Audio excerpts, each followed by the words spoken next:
14 বছরের বোন 23 বছরের ভাইকে প্রশ্ন করলো, ভাইয়া ভালোবাসা কাকে বলে? এই যে তোকে প্রতিদিন মারি, বকা দিই, আবার কাছে টেনে নি, এটাই ভালোবাসা?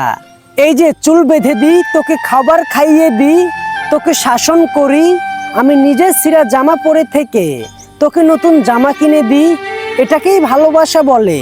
আমি না খেয়ে থেকে তোকে খাওয়াই, এটাকেই ভালোবাসা বলে?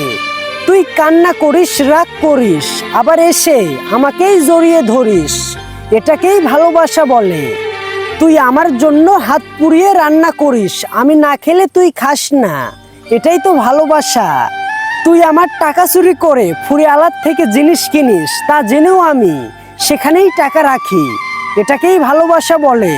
তুই আমার ব্যাগ থেকে প্রতিদিন চকলেট চুরি করে খাস, তা জেনেও আমি প্রতিদিন সেখানেই চকলেট রাখি, এটাকেই ভালোবাসা বলে? আসলে ভাই বোনের ভালোবাসাগুলো কতই না স্বার্থহীন হয়, তাই না?